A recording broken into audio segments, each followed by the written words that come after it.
Committee on Military, Veterans Affairs, and Homeland Security will come to order. Mr. Clerk, for the purpose of taking attendance and establishing a quorum, please call the roll. Chair Lefebvre. Here. Representatives Mueller. Here. Marino. Afendulis. Here. Markinen. Here. Jones. Present. Churkin. Here. Carter. Present. Manugian. Mr. Chair, you have 7 members present, a quorum. Thank you very much, Mr. Clerk. Representative Vice Chair Mueller moves to approve the minutes of the April 30th meeting. Are there objections? There are no objections. The meeting minutes are approved. At this time, we will now hear testimony on House Bill 5098 from the Honorable Representative Paquette from the 78th District. Representative, you have the floor. Thank you, Mr. Chair. My esteemed colleagues, I've got to begin by saying that it's almost cliche to state the words of the Second Amendment or even of Article 1, Section 6 of the Michigan's Constitution in this world that we work in. It's almost cliche to say those words over and over again. We all know them pretty well. We even walk by them. If you go to the Big B Coffee, there's a Constitution hanging up there if you haven't noticed. But the right to bear arms, it shall not be infringed, coupled with the Michigan's Constitution phrasing that every person has the right to keep them for the defense of self and the state. These words are powerfully written, describing these rights that we all have. However, it is not a right if you have to pay for it. It becomes a privilege if you can afford it. These rights are being infringed, and this bill, HB 5098, seeks to assuage some of that infringement by removing the $115 renewal fees, which occur for CPL holders every 5 years. Simple as that. Representative, with respect to a concealed pistol license, for the benefit of anybody on the committee who may not have one, could you go through just briefly how you acquire a CPL and how often you have to renew it?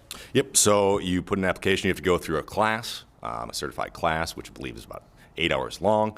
You have to shoot so many rounds. You do a background check, fingerprinting, all that good stuff, and then that's the first application. You pay the fees, and then every 5 years, you pay another $115 to go through the process again to have it renewed. And if at any point you commit a crime that disqualifies you from maintaining your concealed pistol license, it is revoked and you can't get another one? Sounds like a leading question, yes, of course. That's because it is, Representative. You gave the but right you're on answer. point. You know already. Representative Afendulis has a question. Thank you, Mr. Chair. Thank you, Representative Paquette. Does this eliminate the fee or eliminate the process of renewal as well? It keeps the process of renewal in. It just eliminates the fee for renewal only. The fee for the initial application is still there. This is just for the renewal fee, which is done every 5 but you years. must still renew on a Yes, certain schedule. Does not change the renewal process at all whatsoever. Representative Churkin has a question. Thank you, Mr. Chairman. Good morning. I got 2 questions for you. In our analysis, it talks about the fee of $115, and it says of that, $36 is deposited in the concealed pistol licensing fund. Do you know where that money goes, that $36? What's it go for? So it goes to the county for the processing of the application. Okay, so that's basically for the people to get paid to do the work to process the application. Sure. Correct. Okay. My next question is, in effect, doesn't this create an unfunded mandate to the people? Great question. So what county representative are you from? Macomb. Macomb. So in Macomb County, that it costs about $27 to do the application, and this is from the Michigan State Police reporting requirements. Throughout the counties, so that would be a $12 or a $9 differential there in terms of how much the application costs. So the 36, it costs 27 in Macomb. However, one thing we got to point out is Charlevoix, the application process costs $4.84. And also in Shiawassee, $6.93, $7, $4, and all the different counties, and this is public information as well. So looking at that process of how much the application does cost is great to look into, but no, I definitely don't want to leave counties on the hook. We can definitely look into that. That's something that we need to discuss for sure. I'm just population-wise, I'm sure the other counties aren't as big as Macomb, and that's why we probably have more people applying. In fact, I know we have more people applying in the county of Macomb than anywhere. Well, this is cost per application as well. But if there are more people working this, that does make sense, which is going to differ. However, it doesn't also make up for some of that money that isn't even being used. Where is that going? It's statutorily limited to just the processing of applications. So I'd wonder in Macomb what they do with that extra $9 per application. where is that funding even going? That's a fair question. So, Maybe fantastic, there's some middle Representative. ground there. Yes, Okay, thank you. That's all I have. great. Representative Carter. Yes, thank you, Chair. So I know you gave us the Second Amendment and everything, and gun ownership is truly a right, but carrying a concealed weapon is a privilege? Correct. So why shouldn't you have to pay for that privilege to carry that concealed? You could just open carry or do whatever. With respect, Representative, as many of us on this committee do not believe that that is a privilege. You do have a right to conceal carry. Okay, but that was my question to him. So, Oh, well, you ended it with I just want to give the witness an opportunity to answer that statement. Do you believe it's a right or a privilege? I believe it's a right. I think it's pretty clear in the Constitution, the Michigan's Constitution, that every person has the right to bear arms, keep them for the defense of self and the state. Self, when they are out in the community, especially in Detroit, they have 30,000 CPL holders alone, more than 30,000 in Detroit. And the Detroit police chief actually he describes that he encourages people to conceal and carry because that is needed for defense of self. It is something that, and if you look at some of the statistics and the data and all that good stuff, that might be a little bit on the side, but deterrence is definitely something that's vitally important. Okay. The chief, anyway. I'll stop there with the chief. All right then. Are there any further questions for the bill sponsor? Representative, we appreciate your testimony in this matter. We have two cards to read in. One is Bill Zagman of GCSI and the Michigan Association of County Clerks opposes the bill, does not wish to speak. And we have a Mr. Tom Lambert of Michigan Open Carry Incorporated who supports the bill and does wish to speak. Mr. Lambert. Welcome to the Committee on Military Veterans Affairs and Homeland Security, sir. Mr. Chairman, members of the committee, thank you very much for the opportunity. Hello again. When it comes to concealed pistol licensing fees, my organization has done a lot of research into this over the past couple of years. Many, many FOIA requests. We've even litigated all the way to the Court of Appeals. We've asked the Michigan State Police for more and more data time and time again.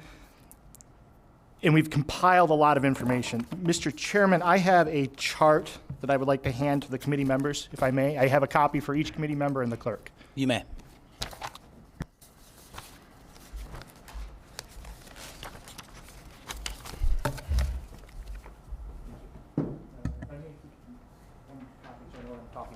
If you would mind kindly tell the members what we're looking at here. Sure.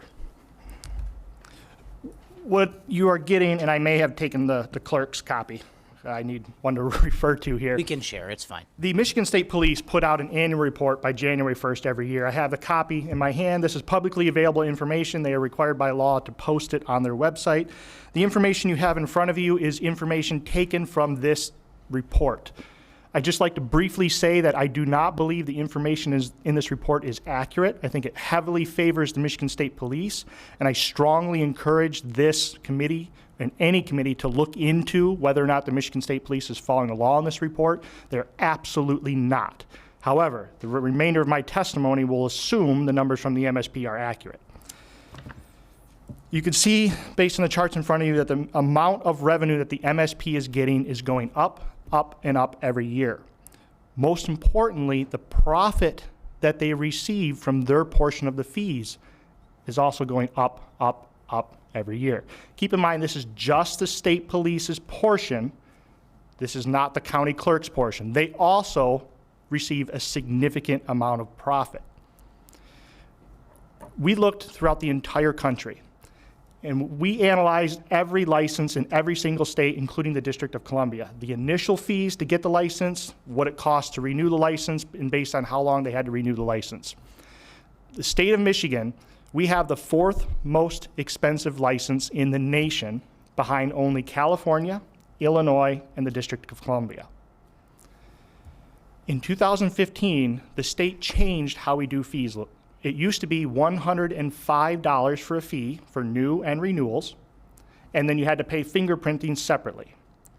In 2015, we changed it to a $115 initial fee, or sorry, $100 initial fee with a separate $15 fingerprint fee. And then on renewals, you don't have to get your fingerprints taken again because those are on file, they can use it again. And so ask yourself, how much is a renewal cost? Instead of 100, it's now 115. Why? Because profit. I'm not being facetious. It is because profit.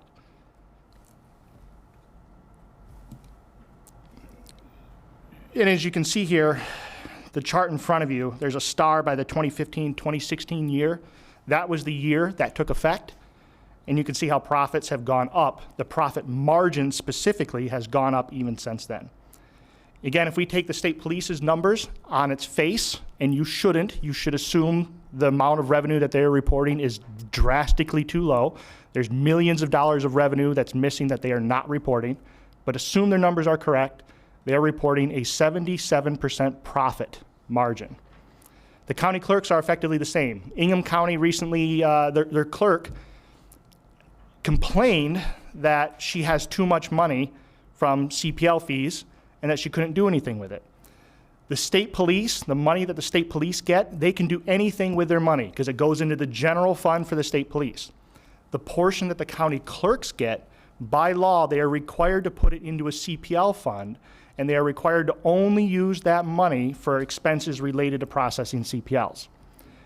And so either they have a lot of money sitting around doing nothing with it because technically they can't, or they're breaking the law by spending it on money on things they're not supposed to be. When we look at the data, the real fee that should be charged is significantly lower. Many other states will have a $20 fee and they will still make a profit on processing those applications and issuing those licenses. We could easily do that in the state of Michigan, especially, and I'll conclude here, especially when it comes to renewals, because as of October of last year, or maybe even the year before, 2018, the Michigan State Police now handles renewals online. So rather than going to the county clerk and handing in my application and them having to process it, I can now just go online, submit my application directly to the MSP. The MSP now does much more of the work, and the county clerks, effectively all they do is accept the paperwork, hand it off to the MSP, and when they get an approval letter, print the card and mail it out to the individual. So you can see here, the process is drastically streamlined, and even though the process was streamlined in 2015, fees went through the roof. There is a lot of room for you to work with. I'll end there, and I'm very happy to answer any questions if you have any. Well, Tom, Mr. Lambert, I really appreciate the background and the knowledge on this topic, and I can tell you right now that, at least as the chairman of this committee, I'm very interested in discussing these numbers with our folks at Michigan State Police. And I think that it would be surprising to me if we don't have a committee on that topic alone. With respect to this bill, though, is it your opinion that the $115 fee that's still in place for the first application, your first time you actually apply, do you believe that's enough to cover the program and that the renewals don't need to be charged because there's enough profit on that $115 to print a few extra cards? Mr. Chairman, again, based on the numbers reported by the MSP, they're showing a 77% profit margin. The real number, I suspect, is significantly higher than that. And so even if they invested it wisely, or let's say they didn't invest it wisely, there's a lot of money sitting around for them to use well into the future to process renewal applications many times into the future. If we renew every 5 years and they're making a 77% profit, that's theoretically 20 years worth of service that they're getting paid for. Are there any questions? There are questions. Representative Churkin. Thank you, Mr. Chairman. Good morning, sir.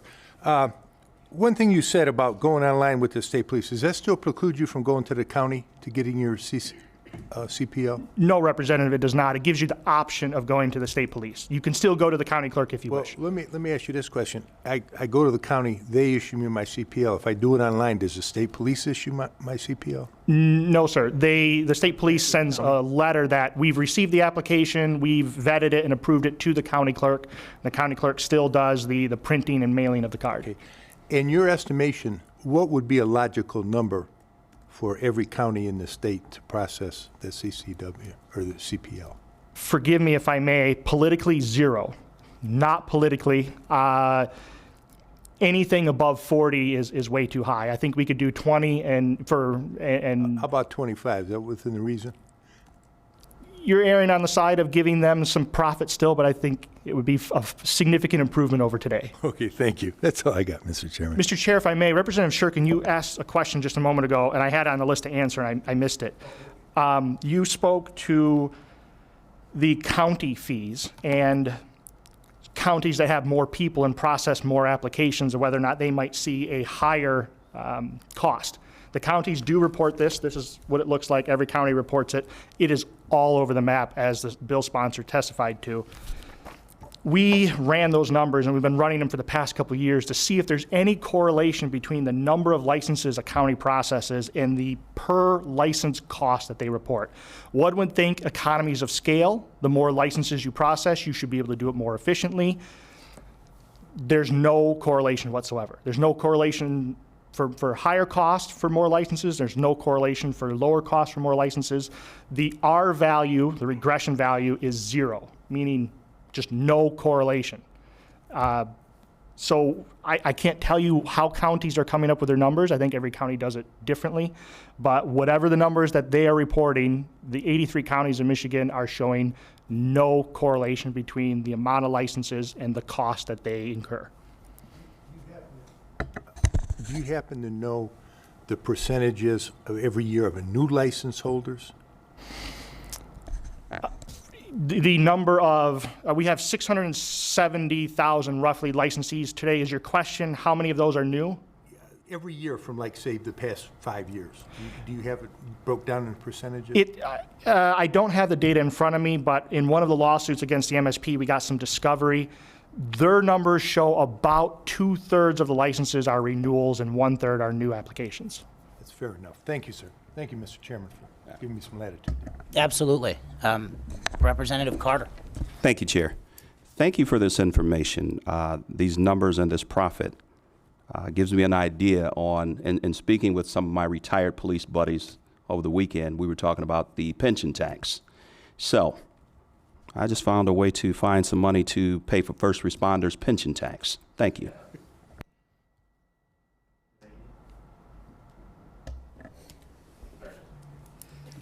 Mr. Vice Chair Mueller. Well, that was, thank you. That was kind of my question is again, you know, politically, I understand your point, and we're probably on the same page there, but if the money's there and we can't change it, part of, you know, looking at the MSP is, you know, if it goes to the general fund, what is it? I think we need to find out exactly where they're spending it on, because if they're spending it on training police officers on certain things, but if they're just wasting it, that's one thing. But, you know, I think it would be better if, you know, I don't know if you guys have done that or if that's something that we can do is, you know, the excess money is where is it being spent? Because I'm not as against it as much if it's being spent to help train our police officers, because we have a, you know, a fundamental problem with funding our local police and, you know, that kind of thing. So, and like Representative, my colleague from Detroit said, you know, we have that issue with the pension system as well. I mean, I do want to alleviate the cost of people who, you know, are lawfully entitled to carry a gun under your rights. But if we can't change that, we need to direct the funding towards where it needs to go. May I? Representative, I have 2 copies, and I'm happy to give the committee these copies. They're available online. Again, the Michigan State Police is required to post them online. Page 4 of their annual report, they basically show the revenue that comes in. They break down their statutory expenses, how much it costs for them to comply with each section that they have to comply with. And then at the end, they have this generic category called support systems. And then there's big, long paragraph that says this is all the stuff that goes into support systems. CPL revenue is used to support the business operation of maintaining the CPL database, the program used by the county clerks and Michigan State Police, CPL unit to enter applicant information and conduct background checks, and the CPL renewal website. It is used for compiling the CPL annual report to the legislature, developing, printing, and distributing required forms, providing training and support, and legislative and legal resources. They charge us to pay the liaisons to come ask you to take more money from us. That's what that means. In addition, CPL revenue, along with fingerprints and internet criminal history tool, iChat fees, use and support several criminal justice information systems used by law enforcement and criminal justice agencies, including the MSP CPL unit. In summary, a bunch of systems, whether related to CPL processing or not, that already have their own appropriations. Bottom line, the MSP is using this fund to double dip. And so is there available revenue for you to do something else with, regardless of whether or not you want to change these fees? I would tell you absolutely there is. All right, thank you.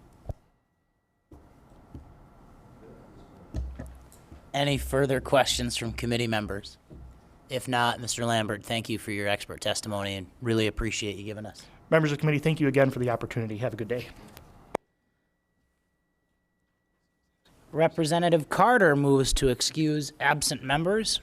Without objection, they are excused. All cards have been read, and committee is adjourned.